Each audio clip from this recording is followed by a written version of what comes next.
and welcome to the Goodbye I Love You show. Today we are highlighting Rosalynn Carter. Let me back up. My name is Patty from New York. I am the CEO of Miss You Graham, and we host this lovely show called the Goodbye I Love You show on the Presents Network TV. And welcome. And today we have a special guest who knew some of the Carter family, the one and only BELA BIZ.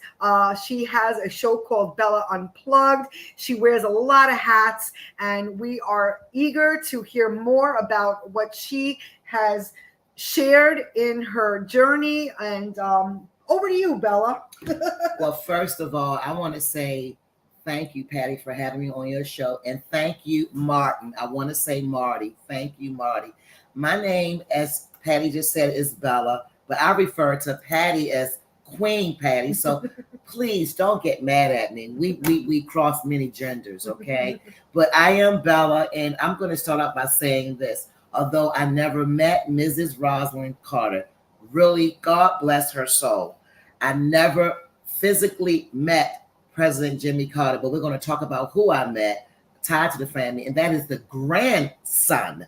His name is Jason Carter, who ran for several positions in politics in Atlanta, which is where I live, and we can talk about that. So, Patty, back to you.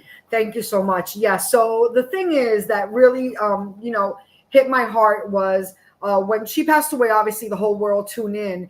However, she did so much work. She wasn't just a first lady. They did so much work together, her and her husband. However, this show is really reflecting on Mrs. Rosalynn Carter, and she had a soft spot for, mental wellness, and she brought it to another dynamic. And today, the world can now talk about it with ease because at one point in time, especially when she was trailblazing this topic, which was taboo to talk about. We did not talk about mental health back in the day. And even now, in the year 2024, it's still just breaking ground. However, thanks to Mrs. Carter, we are now able to really bring so much global awareness and medical attention and just even moral support to this topic, which is really, really important. And it affects everybody. It affects,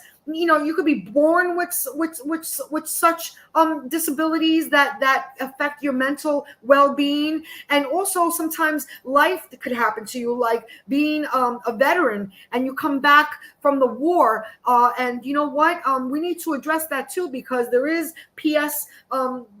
post-traumatic syndrome. I'm going to get my acronyms wrong, so I don't want to mess it up, but the post-traumatic syndrome, that's real, and that also affects the mental health. And there's been so much suicide and just medication and just even self-inflicted abuse, whether it's alcohol or even selling your body, just because you just are just not in the right state of mind. And Mrs. Carter just made so much goodness in this road to recovery.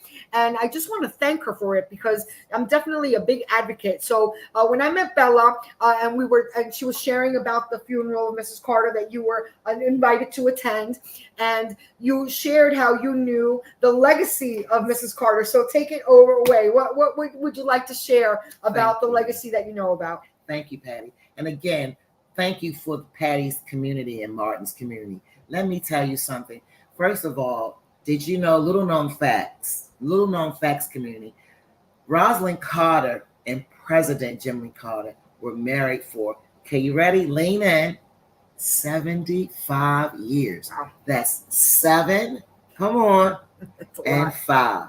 I say that with grace, because my parents, God rest their soul, who transitioned, were married for 54 years before my mother left my father first. So we have to do a round of applause for that, right? 75 years. But what Patty is talking about is the public. She had 3 funerals. One was private, but she had 2 public funerals in Atlanta, where I reside. And Patty is referring to that public. And you know what? Guess who came? Her husband. Yeah. For those who follow, and you may not know, little known facts, President Jimmy Carter is 99 years young, and it was up until 2 years ago. Please fact check me. I'm speaking the truth that he was told that he had to submit his Bible teachings. President Jimmy Carter is from Plainsville, Georgia. Now, again, transparency, never been there. I plan to visit before he transitions, but it's a couple of hours. I live on the outskirts of Atlanta. And let me tell you something. It was up in the air, but at 99 years young, President Jimmy Carter told the people in hospice, yes, community, he is in hospice, still going strong, that he had to see his wife. So he came in a wheelchair to acknowledge and transition his wife. Back to you, Patty. I was a witness to that because I saw it on television, and just to think what it took to get there, and however he made it there, and it was bittersweet, but it really touched my heart to see him go there. And they were like high school sweethearts. They both were born in Georgia, and now of course there's a beautiful Carter Center, which I would love to reflect a little bit on the Carter Center too. Yes. However, they were both born in Georgia, and they've been together since they're young sweethearts, and also, they also were, again, ahead of their time because they just were trailblazing on so many levels with the mental wellness.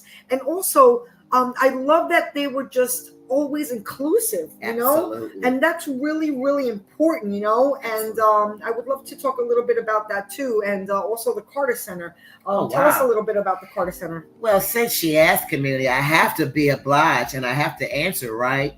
Patty, did you know my daughter Ashley, shout out to Ashley, I know she's supporting us, took me to the doctors. I'm very transparent, and I have a cardiologist. I really, really do. And that doctor's office is 5 minutes away. So we went to my regular scheduled appointment. True story, Patty. And guess what we saw? What?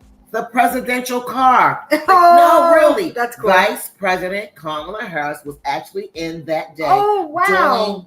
Doing what she current. Current. Oh. I'm talking about last Tuesday, community. Oh, wow. And as my daughter was driving me to the doctor's appointment, she said, "Hey, Mom, there was the presidential motorcade." So what am I saying? My doctor's office is only 5 minutes away. I've been to the Carter Center hundreds of times. And if you ever come to Georgia, please, I implore you to go. It's a beautiful center with all of the treasures, yes, right, representing President Jimmy Carter and others in the Carter Center. Back to you. And also their non-for-profit expansion for housing organization for Habitat for Humanity, and also the Institute for Caregivers. I mean, that alone is another dynamic. So it's just so much goodness came from that Carter family, and Mrs. Carter being the first lady, she had a lot of pressure to be doing these things for the first time, because again, caregivers also were kind of like, you didn't talk about them, you didn't talk about them, you didn't care about them, pardon the pun, but there was, they were kind of like, you just gathered your family members to do the job. And it is a job. That's the whole thing. It is a job. So to bring attention to the caregivers and the importance that, it is taking so much time that they should be getting compensated. Again, their non-for-profits support all this. But Patty, can I say something, interject? Yes. It just came to me, a great thought. I'm going to talk a little bit about the grandson to President Jimmy Carter. Yes, please. Rosalynn Carter. His name is Jason Carter. And everybody can fact find everything that I'm saying. I saw the generational downline, Patty. What do I mean by that? Yeah, tell me. I met Jason Carter, I want to say over 10 years ago, and I met him at what I like to call a fundraiser for the League of Women Voters. So if anyone's interested, I want to share a little bit about, Patty's giving me grace to talk a little bit about the Carters. So the League of Women Voters is a national nonprofit organization. You can look them up. They're based out of Washington, D.C., and we have affiliates. I am the former, and let me just say this with pride and humility, I am the second African-American or woman of color who was the president and reigned for 4 consecutive years as the president of the HIM, of the state of Georgia. That's a very high honor that I take very seriously. And through those periods of time, as you all know, being a president as part of any organization, we all know this, right? There's work involved.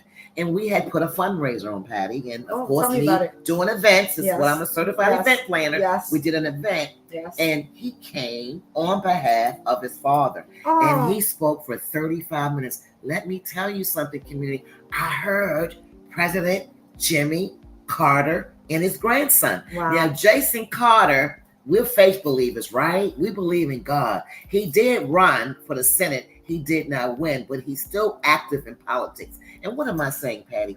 He shared the legacy. That's it. It's all about legacy. It's all about legacy of his grandfather, and he's still carrying it on, Patty. Back to you. And also, you said you felt like he was coming through him, like his passion, right? That's the sense I'm getting. The passion of his father. His father was on Senate for Georgia as well. He did Georgia good. The Carters did Georgia good. I know they're very well liked.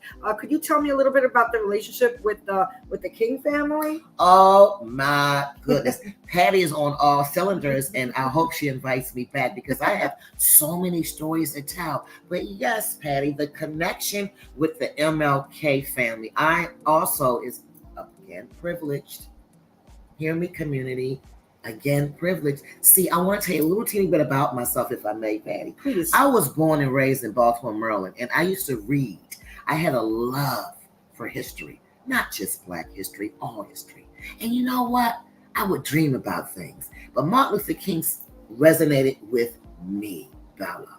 And long story short, let's fast forward. I'd have never thought in my wildest dreams, Patty, that 25 years in Atlanta, Georgia, that I would be connected to the King family. So I know Dr. Bernice King, one of Dr. Martin Luther King's last living heirs, right? And I also know Martin Luther King Jr. the third. He was the he was the firstborn son of the 4 children of the MLK, Dr. Martin Luther King. And guess what? They connected.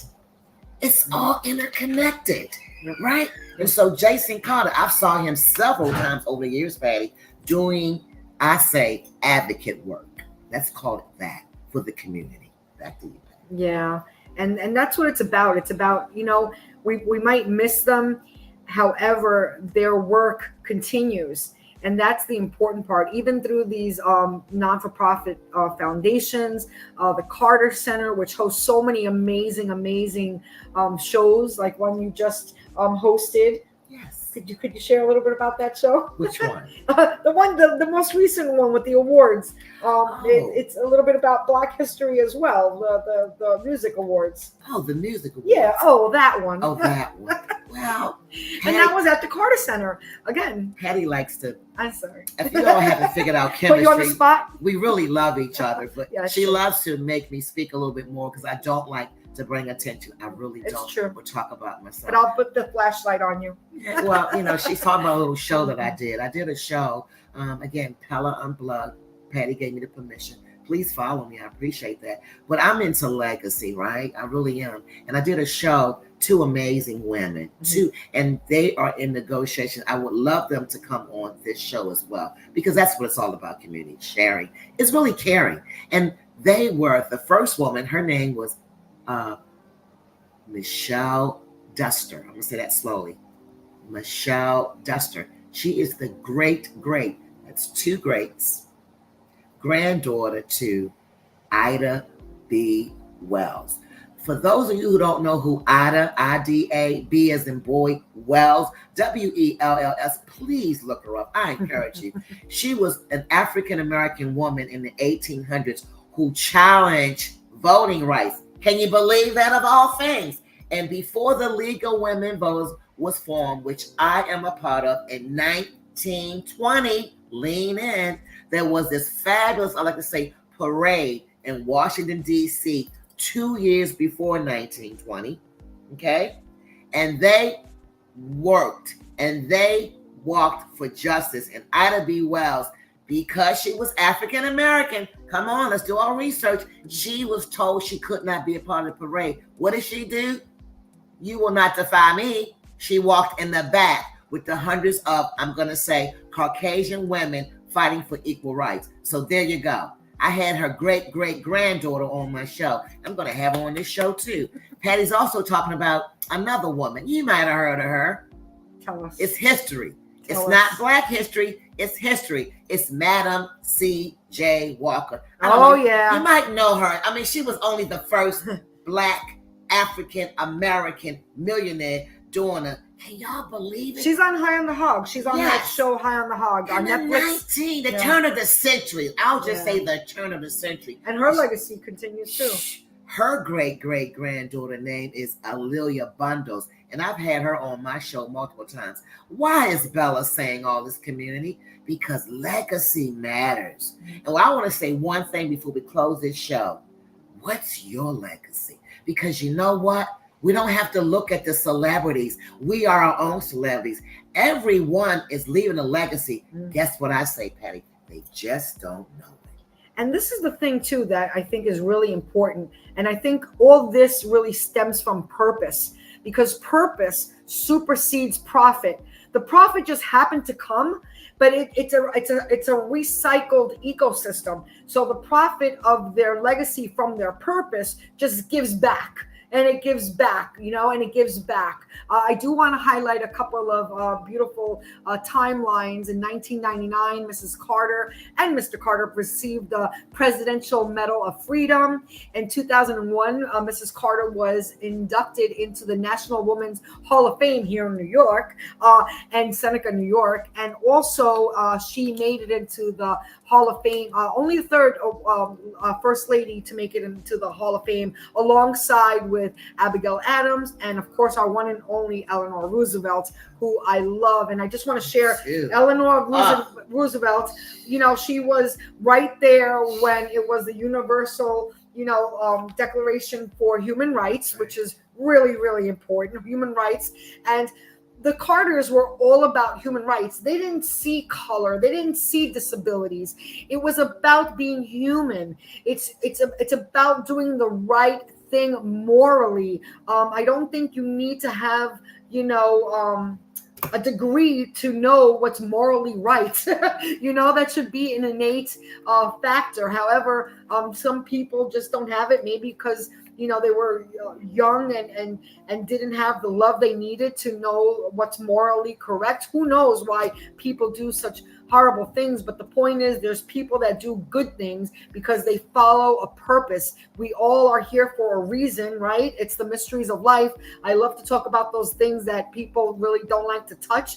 Let's talk about it. The purpose of life, I believe, and this is just my interpretation of life, and we all should have some sort of an interpretation if you have a brain.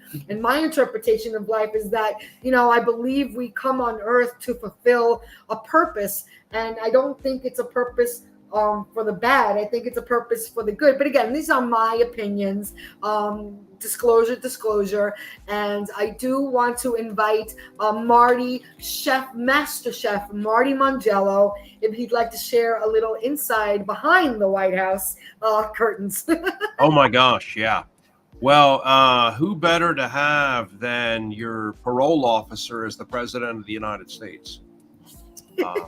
Just a lot of people don't know that. the truth that the president served as the parole officer for a convicted felon and murderer that worked in the White House and was the nanny for little Amy. So they're like, could you just say all of that again? Because that's a bit crazy. I don't know what you're talking about, So actually, this it is ringing a bell now, because we have talked about this. Okay, tell us again. All right, now. Yeah, this is an amazing family. When you look at what they did, I mean, Rosalynn was, dead set against these injustices, particularly in Georgia with a racist Jim Crow system that prevailed often in the Georgia courts where Bella lives and is from. I know she's visiting New York this week. Bella, I'm going to see you Sunday. We're all coming up here to catch up to you. I know we're going out to the Statue of Liberty. I'll just take a side note. The statue was originally modeled off of a black woman It is a statue of Black women. Numerous models were made by Bartholdi of Black women. It was originally, I know we're going to see the Statue of Liberty Sunday at Battery Park, but it was originally modeled and sold to the country of Egypt, who then rejected it on the backside of the canal, where I've gone through many times, the Suez Canal. And so then they were without a buyer and decided, hey, let's see if the Americans will buy this thing. And so then we did, and we changed it to a white woman. But just interesting history about Muslims, Black Muslims from Africa, and the truth of the Statue of Liberty. And with Bella being a Black lady and this nanny being a Black lady, Rosalynn was hell-bent on, overturning this case and the conviction of Mary Prince Fitzpatrick, the nanny. And she had worked in the governor's mansion there in Georgia, and they brought her to the White House. And a lot of people were aghast. They were like, this is sickening. This is outrageous, okay? Almost as outrageous as the President of the United States in Playboy magazine. Disgusting, sickening, outrageous, illegal. How can you have a felon working in the White House who's a convicted murderer watching your kid? Are you like either drunk, smoking dried banana peels, or nuts? Pick one of the three. So I'm just going to leave it right there for a second and get your guys' initial reaction. Even in today's day, Marty, I think even in 2024, that's what I'm talking about, trailblazing. And I do remember the story now that you're sharing it, but I did forget. I'm glad you brought it back up. Totally forgot about that one. Yeah. Rosalynn called her young trustee. That was their nickname, and she was hell-bent, maybe decades ahead of her time, but she was going to overturn this case. And they were like, we're not getting rid of her. Come to understand the truth. We're not firing her. We're not getting rid of her. If the president has to continue as her legal parole officer, that's what we're going to do with the presidency of the United States of America. So, they've really done some amazing things. And I'd like to jump over to the Playboy interview because, again, people have said it was disgusting, filthy, sickening, completely inappropriate. The president should not be in Playboy magazine. But the president was like, look, I mean, honestly, Dr. King was interviewed in Playboy, the Reverend Martin Luther King Jr. John Lennon was interviewed by Playboy. Malcolm X was interviewed by Playboy. That's right. Walter Cronkite. Oh, wow. This is all new. Walter Cronkite was featured here. Playboy magazine. They have 20 million readers. Yes. I'm sorry if you find this filthy. Exactly. But we're trying to reach all the people, for the people, of the people, and by the people. So how can you do that when Malcolm X and Dr. King are being featured in the magazine with an old white man, Walter Cronkite, and all these other people like John Lennon, who's really cool. And you're going to tell everybody the answer's no to everything that you try to do. And so, the president was like, no, I'm not doing that. And so I would just like to highlight a couple of these neat things. Also, Jimmy Carter's urine was radioactive for quite a while. It's an amazing feat to pull off radioactive urine samples. A lot of people have no idea of what this president did on Earth. They think like, oh yeah, he ate peanuts. And his brother Billy showed up to the White House with hand trucks of the beer. And, they tried to stop him at the gate. And they called upstairs to talk to the Oval Office and said, the chief of staff needs to get on because the brother's down here with a hand truck. And they're like, do not stop his brother William from coming up here. Do not. Well, it's unsolicited, untested, unverified, liqueous products and canisters. They're like, it's beer. Let him through right now. Let him through right now. We're going to have an incident. Let him through right now. And so Billy come up, and then, of course, their greatest fear was that's what he was. Oh, yeah, here you are. And he was handing out six-packs to, like, people from France. Here you go, get you one. And they were like, well, what is it? It is a soda. To drink this bubbling soda, the American soda. He's like, no, it's not soda, it's beer. It's Billy beer. That's me. I'm like, he's in there right now. Check 2 on we have another situation. They have a push to talk in the sleeve. He's handing out the liquid products to other visitors. They're like, do not interact, do not interdict, do not do anything. We are going to, they went and talked to Billy and said, listen, we're going to, Mr. Carter, if you don't mind, we're going to send a few people down to where the beer is made, if it's being made off site there in Ohio, or if it's being packaged in New York, or we're not really sure. Is it actually being made in Georgia? We're not exactly sure, but we need to send a few people in some SUVs to work on the process and just to make sure that it's safe, because we can have like a small section of this that's made where everything is tested and analyzed, the hops and everything, the water, and sounds a bit intrusive to me. We want to test the hops, they want to test the barley and whatever that sounds very intrusive. Well, they said, Patty and Bella, like 22 people showed up in suits with sunglasses. They did? 5 SUVs, and they all came in, and scientists, and this is what we do. Wow. We're here to begin to analyze all the process of this and make sure, and we may have to have a separate production line where just for stuff being handed out in the Oval Office is being tested and these are actually 3 of the scientists in white lab coats.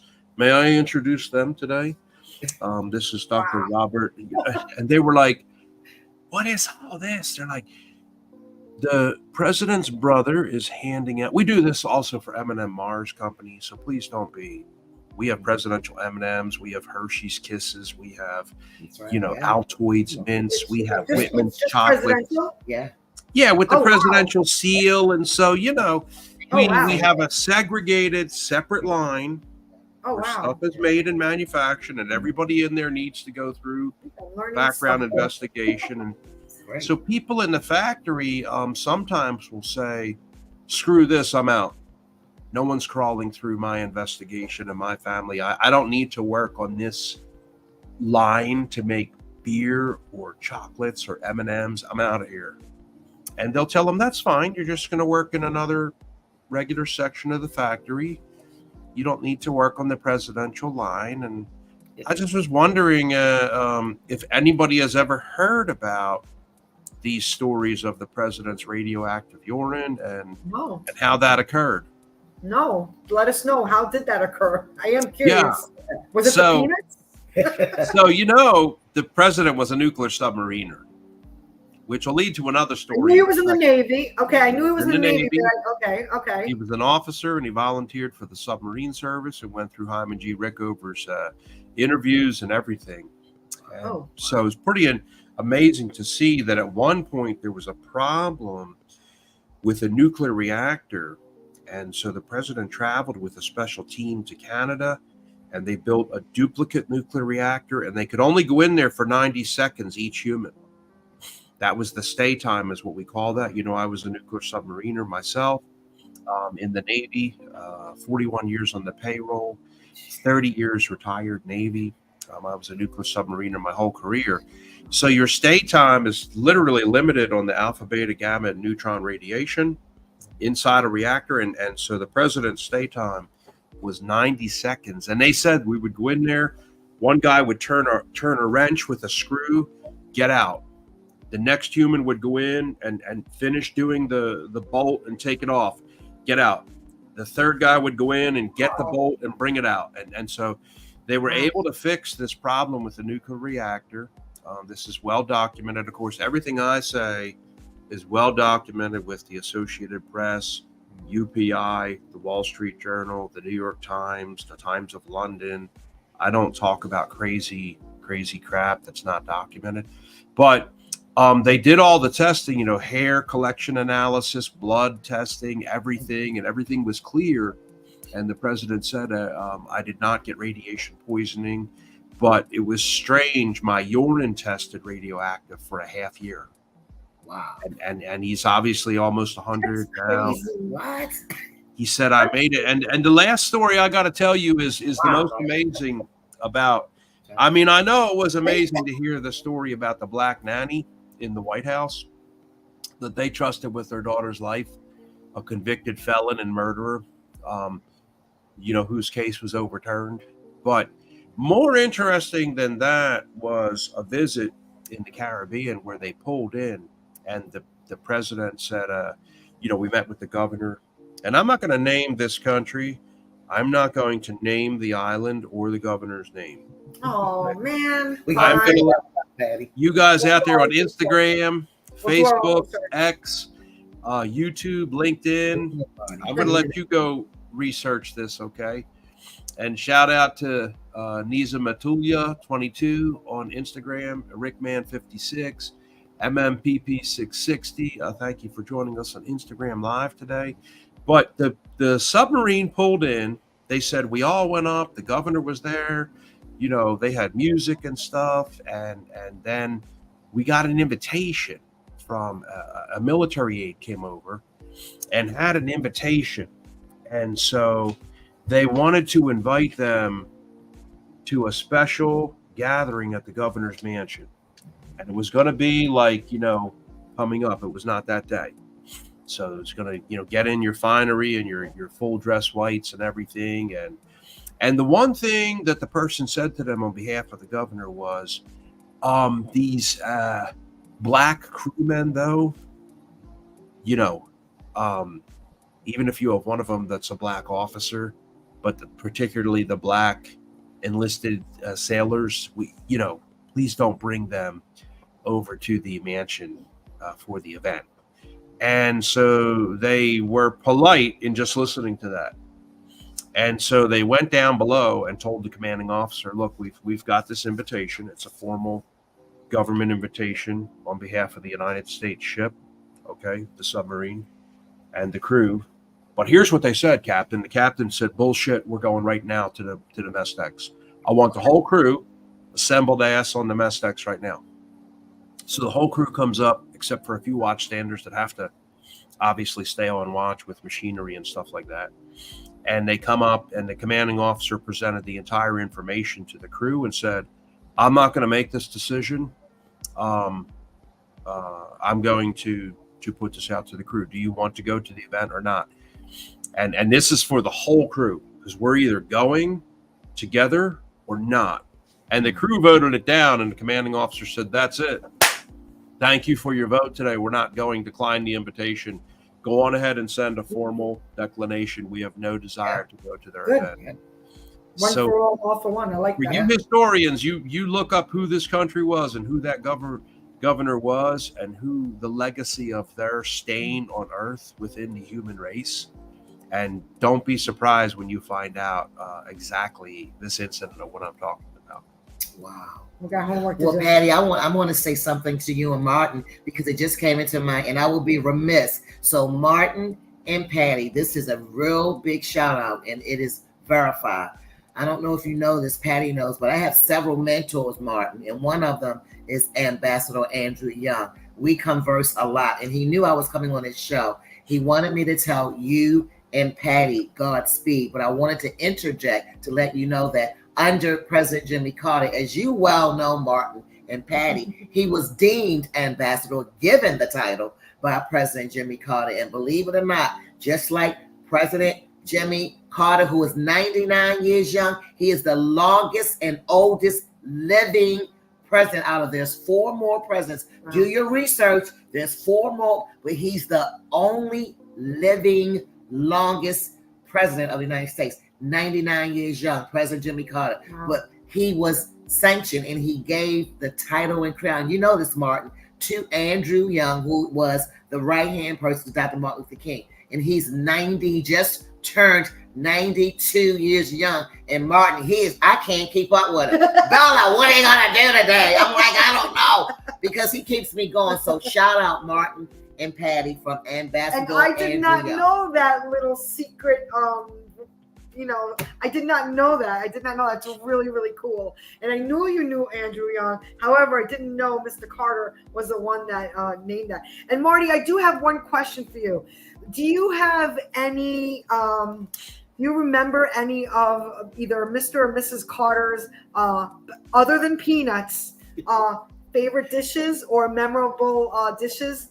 Oh my gosh, yeah. I mean, they have the whole Carter cookbook back here just for the family, but they had a special cheese dish that one of our chefs made fun of on stage and made fun of the Carters, and denigrated them and said that he didn't even like peanuts, and the cheese dish was nasty and stinky, and he had to make it with Limburger cheese every Christmas. And it's like, why are you on stage like with living presidents? I know sometimes I tell stories about past presidents.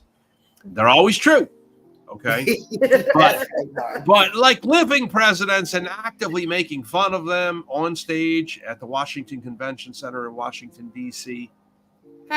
That's kind of sort of tough, man. You know, I'm like, now that chef has passed away since then, but these are some of the stories that he passed on and told, and the Carters have a whole cookbook.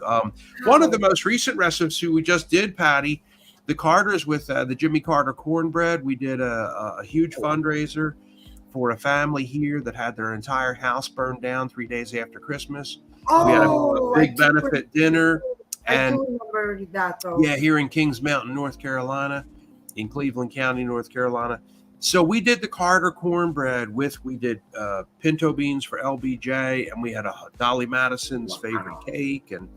But the Carter cornbread, our chef at the time, Henry Holler, he had to get it down. And he said the secret for them was the mixture of the white cornmeal and the yellow cornmeal.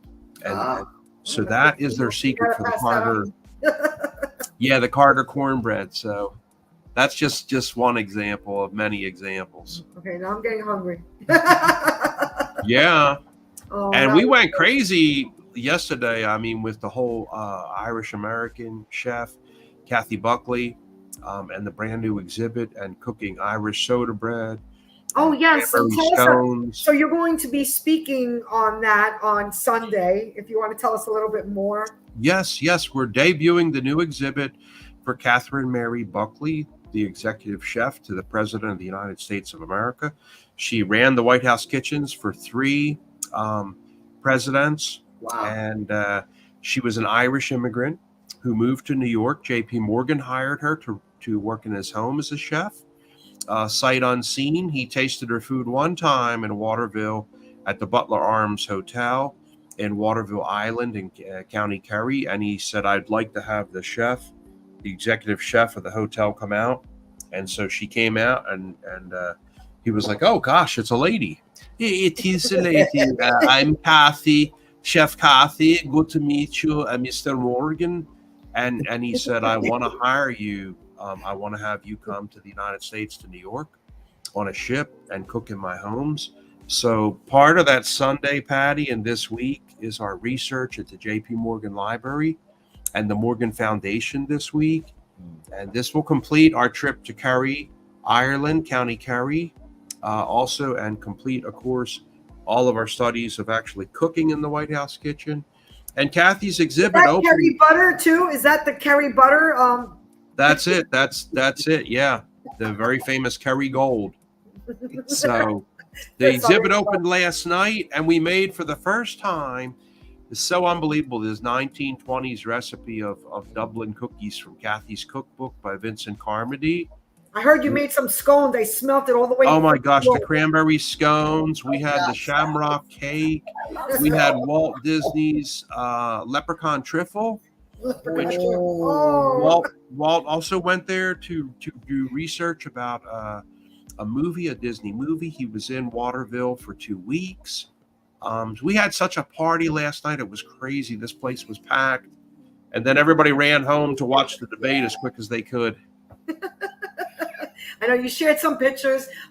Definitely, audience, keep a lookout. Follow Marty, the former White House chef, for all the good stuff he's been doing, and follow us for Sunday to see the live exhibit come to life.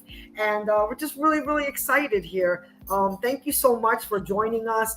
Today's tribute was for Mrs. Carter and beyond and beyond.